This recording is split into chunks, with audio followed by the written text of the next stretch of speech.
एक समझदार सलीकामंद औरत अपने घर के लिए सुकून के लिए क्या क्या नहीं करती है। वक्त आने पे वो अपने हर रूप को बदलती है। अगर घर में कोई बीमार है तो वो डॉक्टर बन जाएगी। घर में कोई चीज़ ख़राब हो गई तो वो मकैनिक भी बनेगी। अपने घर की किचन क्वीन तो वो है ही है। मतलब ज़रूरत पड़ने पे वो अपने हर रूप को बदलती है, सिर्फ क्या कि कुछ पैसों की बचत हो जाए। आज मैं आपको बताती हूँ कि पैसों की बचत की वजह से मैं कैसे सिलाई मास्टर बन गई। अपने सूटों के डिज़ाइन आपको दिखाऊँगी जो मैं लेकर आई थी, सारे की किस तरह से स्टिच करवाए हैं और अपनी थोड़ी-सी रूटीन आपके साथ मैं शेयर करूँगी। आज का ये व्लॉग बहुत ज़्यादा मोटिवेशनल है मेरी सब बहनों के लिए। सो प्लीज़ वीडियो को पूरा देखना है बिना स्किप करे। किसी भी पॉइंट पे आपको वीडियो पसंद है तभी एक लाइक और चैनल को सब्सक्राइब लाज़मी करना।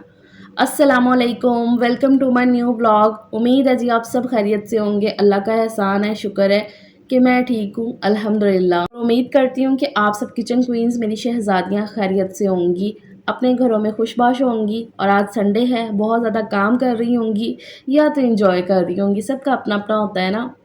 खैर जी, आज संडे को भी मेरा व्लॉग आ गया क्योंकि मेरी बहनों के इतने गिले होते हैं, आप ही अब रोज़ व्लॉग क्यों नहीं डालती हैं। तो यार मेरी आजकल ना कुछ रूटीन सेट बैठ ही नहीं पा रही है, कभी तबीयत को लेकर कभी कुछ खैर। लेकिन भई जो भी हो जाए व्लॉग आप तक आने ही आने हैं इंशाल्लाह अज़ वजल। वो आपने परेशान नहीं होना। 1 दिन स्किप हो जाए, 2 दिन स्किप हो जाए लेकिन व्लॉग उसके बाद आएगा और बहुत ही मज़ेदार सा व्लॉग आएगा आपके लिए। अच्छा जी, यहाँ पर हमारे दिन की शुरुआत बहुत अच्छी सी हो गई, अल्लाह का शुक्र है। और गर्मी है तो गर्मी में ना सुबह नाश्ते के टाइम ना इतना कुछ खाया जाता ही नहीं है। मेरे घर में तो ना इस तरह से होता है। तो यहाँ पर फिर सबके लिए मैंने बना लिया है जी शेक, मैंगो शेक सबका ही फ़ेवरेट है। अल्लाह ताला सबके नसीबों में करे हर एक चीज़ को। तो यहाँ पर मैंने सबके लिए बनाया है। तो यही सब पिएँगे और ये नाश्ता हो जाएगा सबका। और अच्छे से पी के ना बड़ा हैवी सा लगता है, फुलफिल सा लगता है। फिर नाश्ते की तमन्ना ना इतनी रह नहीं जाती है, तो फिर दोपहर का खाना ही हमारा हो जाता है। तो यहाँ पर सबके लिए जी शेक बन गया है, बहुत ही मज़ेदार सा। अभी क्या है ना, जो मैंगो आए हैं ना वो इतने मतलब मीठे नहीं हैं, उनमें हल्की सी खटास है। तो वो खाने से ना कहीं ऐसे गला भी ख़राब होने का वो रहता है। तो इसलिए ना ज़्यादातर शेक ही बन रहा है मेरे घर में। तो यहाँ पर जी सबके लिए मैंने ये नाश्ता समझो तैयार कर लिया, अल्लाह का शुक्र है। टाइम से उठ जाते हैं आजकल बच्चे ना, क्योंकि गर्मी है ना तो गर्मी के दिन इतने बड़े हो गए हैं, रातें भी अच्छी खासी लंबी होती हैं। तो बस फिर खैर इस तरह से सबका नाश्ता पानी करवाया किया। उसके बाद फटाफट से घर के सारे काम शाम ख़त्म किए क्योंकि मेरे पास आज सिलाई का काम था, तो मैंने ये जल्दी से वाइंड अप करना था। ईद बिल्कुल सर पे आ गई है और अभी ये सिलाई का काम होने वाला है। ऐसे ही मुझे कोई स्ट्रेस ही हुई पड़ी है ना कि हाय अभी सिलाई का काम होने वाला है, लेकिन हाँ मुझे इतना पता है कि मैं कर तो लूँगी। लेकिन पता है क्या, मेरे से ना हड़बड़ी वाले काम नहीं होते हैं, अफरा तफरी में काम नहीं होते हैं। एक होता है ना सुकून माहौल, स्मूथली माहौल, उस माहौल में ना अच्छे से हो जाता है। लेकिन पिछले दिनों में जो तबीयत ख़राब रही है ना उसकी वजह से ना काम मेरे ये वाले काफ़ी पेंडिंग हो गए हैं। खैर मैं आज बैठ गई थी, मैंने कहा कि आज तो मैं इसको फाइनल करके तो फिर ही उठूँगी। और मैं आपको साथ-साथ बताती हूँ कि किस तरह ना थोड़ी-सी पैसों की बचत ने मुझे ये सिलाई मास्टर बना दिया। अच्छा, शादी से पहले ना मैंने सिलाई वगैरह ना ऐसी कुछ सीखी नहीं है कहीं पे भी जाके। सिर्फ़ 10 दिन के लिए ना मैं गई थी, अम्मी ने मुझे भेजा था, आंटी थी ऐसे ही ना गली में हमारे, तो वहाँ पे भेजा था मुझे, लेकिन वो भी सिर्फ़ 10 दिन के लिए ना। अब अपने-अपने घर का ना हर एक माहौल होता है, तो मैं सिर्फ़ 10 दिन गई, उसके बाद मैं नहीं गई थी। अब वो 10 दिन में क्या ही सिलाई सीखना ना। तो मैंने जो भी सीखा है ना अपने घर पे अम्मी को देखते हुए, अम्मी सिलाई करते थे कपड़े हमारे अपने, मतलब के ना अम्मी खुद ही सिलाई करते थे, बाहर के नहीं, घर के मतलब बच्चियों के अपने अम्मी खुद सिलाई कर लेते। तो अम्मी को मैं देखती थी और मुझे ना एक ऐसी आदत है, अल्लाह का शुक्र है, कि घर के कामों में इंटरेस्ट लेने की, एक वो होता है ना। तो मुझे शुरू से बड़ा शौक था हर एक चीज़ का, कि मैं ये भी करूँ, वो भी करूँ, कुकिंग हो गया, हर एक चीज़ में ना मैं बड़ा इंटरेस्ट लेती थी। पता है क्या, जब हम औरतें घर की चीज़ों में, घर के कामों में इंटरेस्ट लेती हैं ना शुरू से बच्चियाँ, तो वही आदतें उनकी ना फिर आगे जाती हैं। ख़ैर जब मैं अम्मी को सिलाई करते देखती थी ना तो मैं बस देखती रहती और फिर मैं कहती हाँ, मैं इस तरह से मैं भी कर लूँगी, मैं भी कर लूँगी। तो उसके बाद मैंने भी लगे रहना छोटे-छोटे कपड़े जो है ना वो ऐसे सिलाई कर लेने बैठ के, कि ज़रा मुझे ना मतलब शौक था कि हाँ, मैं ये भी सीखूँ। ख़ैर शादी से पहले ऐसा नहीं था कि मैंने कोई सूट सिलाई किए हों किसी के भी, नहीं।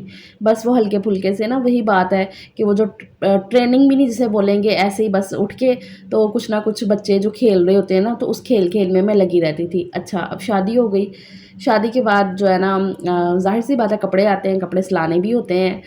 तो मैं सिलवाती थी, बाहर से सिलवाती थी कपड़े। लेकिन क्या है ना, फिर आहिस्ता-आहिस्ता ना ये दिमाग में आया कि यार इतनी सिलाई देनी बाहर, तो क्यों ना घर में करें ना। तो अल्लाह का शुक्र है मशीन वगैरह अम्मी ने दी हुई थी। तो बस फिर मैंने ना एक सूट लाई, उसको सिलाई किया, बहुत ज़्यादा ख़राब हो गया वो सूट मेरे से। क्योंकि मैंने सीखा तो कुछ हुआ नहीं ऐसे कुछ बैठ के। तो बस वो सूट मेरा बहुत ख़राब हो गया। अच्छा, मैं रुकी नहीं। ऐसा नहीं कि वो सूट ख़राब हो गया तो मैं रुक जाऊँ कि नहीं भई मैंने तो अब बाहर से सिलवाने हैं, मैं रुकी नहीं। काफ़ी मेरे ऐसे सूट जो ज़रा बेढंगे से सिलाई हुए, लेकिन मैं रुकी नहीं। मेरी एक आदत है कि अगर मैंने कोई काम करना है तो मैंने उस काम को करते रहना, जब तक मैं उसमें ज़रा परफेक्ट नहीं ना हो जाती तो मैं छोड़ती नहीं हूँ। और इस तरह से ना होना चाहिए कि अगर आप कोई काम करना चाहते हो, उसमें इंटरेस्ट है, 1 दफ़ा किया, 2 दफ़ा किया, आपको उसमें जो है ना कामयाबी नहीं मिली है, तो ट्राई करते रहो, आपको उसमें कामयाबी मिलेगी ही मिलेगी, अगर आपका उसमें इंटरेस्ट है तो। अच्छा, इस तरह से ना फिर मैंने भी काफ़ी सूट जो है ना सिलाई किए, वो नहीं अच्छे सिलाई हुए। फिर ये कि ना इतना तो था कि हाँ भई सूट किस तरह से सिलाई होता है। फिर अल्लाह का शुक्र है मेरी हानियाँ पैदा हुई। अच्छा, जब हानियाँ हुई ना तो छोटी बच्चियों के ना खुद ब खुद ही दिल करता है कि ना, मेरा तो था कि मैं हानिया को ना अपने हाथ से सिलाई करके ना लॉन के कपड़े गर्मियों में ना तो वो मैं पहनाऊँ। तो इस तरह से ना फिर छोटे-छोटे कपड़े मैंने सिलाई करना शुरू किए, हानिया के फ्रॉक्स, झबले और तरह-तरह के यूट्यूब से देख के। तो मैंने जो है ना, ज़ाहिर-सी बात है स्टार्टिंग में मैंने 1-2 कपड़े ख़राब किए, बिल्कुल ख़राब किए, ज़ाया हो गए जो। लेकिन ये है कि उसके बाद ना थोड़ा-सा हाथ मेरा फिर बैठने लगा। फिर मैंने बड़े अच्छे-अच्छे स्टाइलिश से उसके फ्रॉक, कमीज़ें, बस शुरू से ना मैं कोई भी काम करूँ ना तो मेरी एक आदत है कि मैं उसको बहुत अच्छे तरीके से, साफ़-सुथरे तरीके से करूँ। जितना मैं सफाई के साथ करूँगी ना, उतना वो काम बेहतर होगा। यहाँ पर मैं जब भी कपड़े सिलाई करती हूँ तो मैं साथ ही इस्त्री लगा लेती हूँ। कपड़ों को ना मैं बिल्कुल प्रेस कर के ना फिर सिलाई करती हूँ। इससे ना कपड़ों में काफ़ी नीटनेस आ जाती है। तो यहाँ पर गला वगैरह मैंने एक ही साथ सारा कुछ जोड़ लिया है, बैक का, फ्रंट का गला, वो मैं सारा एक ही टाइम ना जोड़ के चेपी को जो है लगा के रख लेती हूँ। और जितने भी मतलब प्रेस का काम है ना छोटा-छोटा, वो पहले कर लेती हूँ सिलाई लगा के, ताकि वो सारा काम मेरा एक ही दफ़ा हो जाए, फिर मैं आराम से बैठ के ना सिलाई करूँ।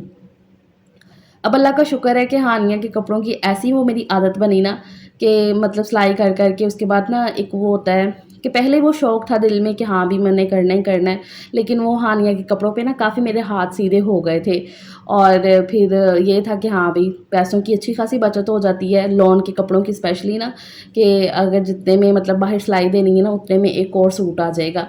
तो इस तरह से करके ना फिर मैं घर में सिलाई करती थी। और बहुत सूट मैंने ख़राब किए, लेकिन अब अल्लाह का शुक्र है कि इस कदर बेहतर मैं सी लेती हूँ कि वो आराम से अच्छे पहने जाएँ, बल्कि स्टाइलिश सी लेती हूँ। आगे चल के मैं आपको अपने सूट के डिज़ाइन भी दिखाऊँगी कि किस तरह के मैंने सिलाई किए हैं। ख़ैर जी, यहाँ पर मैं जब 2 से ढाई घंटे बैठ के मैंने जब ये सूट पूरा सिलाई कर लिया, फिर मेरे जो रिएक्शन थे ना वो ये वाले थे, ये वाले। थक चुकी थी मैं। अच्छा, मैं ना अपने आस-पास खलारा ऐसे डालती हूँ जैसे मैं बहुत बड़ी कोई दर्जन होती हूँ। इस तरह से खलारा होता है मेरे आस-पास ना। बस अभी 2 से ढाई घंटे हो गए थे मुझे सिलाई करते हुए।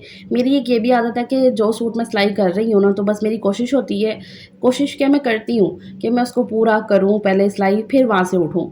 वरना ना मेरे ऐसे दिमाग ही जैसे घूम जाता है कि फिर चाहे मुझे याद रहे ना रहे, मतलब कि किस तरह से करना है ना, कि ऐसे माइंड डाइवर्ट हो जाता है। सो इसलिए ना मैं उस सूट को फाइनल करके तो फिर उठती हूँ। अब बच्चों को भूख लगी हुई थी, मैं उन्हें 2-2 मिनट कहती जा रही थी, फिर मैं उठी हूँ जल्दी से, जैसे सिलाई हो गए। यहाँ पे लाइट भी चली गई थी, मैं रोटी बना रही थी इनके लिए। बच्चों को ये हल्के-हल्के घी वाली रोटी अच्छी लगती है कढ़ी के साथ। कल मैंने जो कढ़ी बनाई थी वही अभी गरम कर ली है, बड़ी मज़े की बनी थी कढ़ी। अच्छा, कढ़ी चाहे बासी खाओ, ताज़ी खाओ, बड़ी मज़े की लगती है हर बार, मुझे तो ऐसा ही लगता है। तो ख़ैर जी, खाना वगैरह सबको खिलाया। उसके बाद अब मैंने कहा आपको मैं सूट अपने दिखा दूँ जो मैंने सिलाई कर लिए हैं, इनकी डिज़ाइनिंग किस तरह से मैंने बनाई है। सबसे पहले तो ये वाला सूट है। अच्छा, मैंने 3 सूट अभी सिलाई किए हैं अपने, और एक दिया हुआ है बाहर आंटी को सिलाई करने के लिए, उसका भी रेड सिग्नल मुझे मिल चुका है। वो भी आपको बताती हूँ, लेकिन आप पहले ये सूट देख लो। ये वाला है जी मेरा चुनरी डिज़ाइन, जो सूट मैंने आपको दिखाया था जब मैं लेकर आई थी, इसको मैंने इस तरह से सिलाई किया है। इसका ये जो दामन है ना, इस पे मैंने ये पैच अटैच कर दिया, ये कढ़ाई वाला पैच था, तो ये मैंने दामन पे अटैच किया है इसकी ज़रा लेंथ को थोड़ा-सा बढ़ाने के लिए, क्योंकि कमीज़ की जो लेंथ है ना वो इतनी अच्छी नहीं थी, तो इसलिए ना मैंने यहाँ पर लेस अटैच कर दी, ये पैच अटैच कर दिया है, और साथ में ये मेहरून कलर की लेस लगाई है। सूट में मेहरून और ग्रीन था, तो मुझे ऐसा लगा कि मेहरून ज़्यादा अच्छा लगेगा, इसलिए मैं मेहरून लेस मैच करके लाई थी इसके साथ। तो वो मैंने दामन पे और सारे चारों तरफ जो है ना काज पे अटैच कर दी है। बाजू का डिज़ाइन मैंने कुछ इस तरह से बनाया है, या ये बोलो कि ये बन गया है, क्योंकि बाजू के दरमियान में जोड़ आना था, तो वो मैंने कहा जोड़ अच्छा नहीं इतना लगेगा, इसलिए ना फिर मैंने इस तरह से ये लूप्स अटैच करके ना तो डिज़ाइन बना दिया अपने हिसाब से।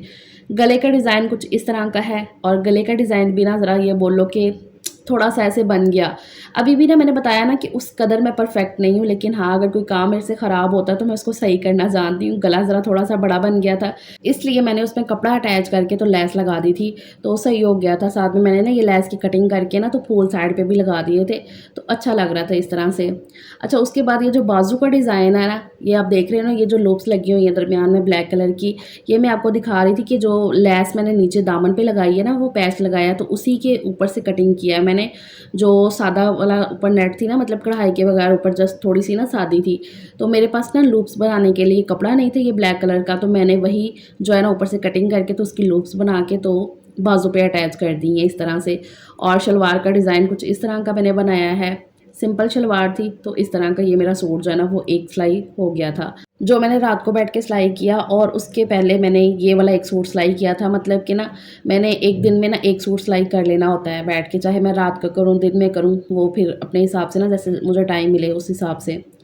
अच्छा, यहाँ पर ये वाला एक सूट है, ये भी मैंने बहुत ही सिंपल सा, ये कैजुअल सा लॉन का सूट है मेरा, तो इसे मैंने बहुत ही सिंपल सिया है, कोई लेस अटैच नहीं की है, मुझे ऐसे ही अच्छा लग रहा था, तो मैंने कहा ये सही है ऐसे ही। वैसे तो आजकल हम औरतों के जो लॉन के कपड़े हैं ना, वो लेस के बगैर जैसे सिलाई होते ही नहीं है, लेकिन इसको मैंने ना कर लिया था। अच्छा, इसके अंदर ना ये इस तरह के डॉट्स बने हुए थे मल्टी कलर के, तो इसमें से ना मैंने ये वाले डॉट के साथ जो है ना वो मैच कर ली थी शलवार का कपड़ा।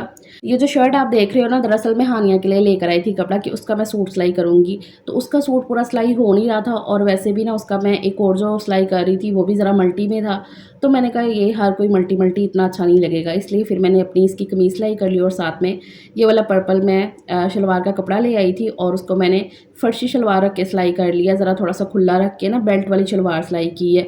गर्मियों में खुले-खुले कपड़े अच्छे लगते हैं, जितने कंफर्टेबल हों उतने सही रहते हैं। तो वो वाला सूट हो गया, उसके बाद ये जो सूट मैंने आपके सामने आज बैठ के सिलाई किया है, इस तरह से है ये जी, इसके दामन पे मैंने ये लेस अटैच की है।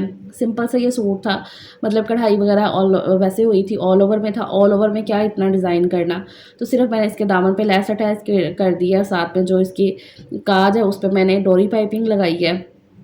काफ़ी बारीक सी रख के और इसके बाजुओं पे भी ना ये वाली लेस अटैच की है और इसका नेक का डिज़ाइन मैंने वी में रखा है। मुझे पता नहीं क्यों लगा कि हाँ, भी डिफरेंट करते हैं तीनों सूट के, इसलिए मैंने डिफरेंट कर दिया। वो सादे वाले सूट का मैंने गोल रख दिया, इसका मैंने वी में रख दिया है इस तरह का। और शलवार को ना मैं बिल्कुल रेडी टू वेयर कर लेती हूँ, इसके ऊपर इलास्टिक भी ना मैं अटैच कर लेती हूँ, साथ ही ईज़ी रहता है। इस तरह से जी मेरे ये तीनों सूटों की डिज़ाइनिंग अपने हिसाब से सिंपल से, बहुत ज़्यादा कोई लग्जरी हाई-फाई नहीं है, जिस तरह से मैं पहनती हूँ वैसे हैं। मिडल क्लास औरतों के ना मेरे हिसाब से ऐसे ही कपड़े सिलते हैं और ऐसे ही सिलाई होते हैं। बाकी आप सब बताना। और जो मेरा बटरफ्लाई वाला ड्रेस है ना, जो मैंने दिखाया था आपको, वो मैंने बाहर आंटी को सिलाई करने के लिए दे दिया है, अपनी दर्जन को, क्योंकि मैंने कहा अपना भी ज़रा बर्डन कम होगा और वो सूट ज़रा ना बाहर से सिलाई करवा लेती हूँ। वो आंटी ने भी रेड सिग्नल मुझे दे दिया है। आंटी कहती हैं कि फ़रा मुझे नहीं लगता कि ईद पे मैं सिलाई कर पाऊँगी, कपड़े काफ़ी ज़्यादा और मेरी तबीयत भी इतनी सही नहीं रह रही है। मौसम आजकल चेंज हो रहा है ना, तो कहीं न कहीं सबकी तबीयत ऐसे बिगड़ रही है। तो आंटी की भी तबीयत सही नहीं है, तो वो कह रही थी कि देखूँगी, अगर तो ईद पे हो गया सिलाई तो ठीक है दे दूँगी, वरना फिर ईद के बाद होगा। तो मैंने कहा कि चलो ठीक है, इतने तो मैंने सिलाई कर ली है कि ईद गुज़र जाएगी इंशाल्लाह अज़ वजल। ख़ैर जी, अल्लाह का शुक्र है, ये मेरे सूटों की डिज़ाइनिंग है, बड़ी सिंपल वाली है, कोई हाई-फ़ाई नहीं है, आपके सामने है जो भी है। तो अल्हम्दुलिल्लाह से मैंने कहा ईद अब अच्छे से गुज़र जाएगी, अल्लाह का शुक्र है। सुकून हो गया, एक फ़ुर्सत मिल गई कि हाँ भई ये मेरा काम हो गया, तो बड़ा ही ना रिलैक्सेशन हो रही थी देख के, मैं खुश हो रही थी। जितनी भी थकन थी, दर्द थी कमर की, वो सारी गायब हो गई देख के कि हाँ भई सब कुछ हो गया है। सो ये मेरा आज का व्लॉग है। उम्मीद करती हूँ आपको मेरे सूटों के डिज़ाइन अच्छे लगे होंगे। अच्छे लगे हैं तो फिर मुझे बताइएगा ज़रूर कमेंट सेक्शन में। अपना बहुत सा ख्याल रखिएगा। मिलते हैं कल एक और नए व्लॉग के साथ। Take care. अल्लाह हाफ़िज़।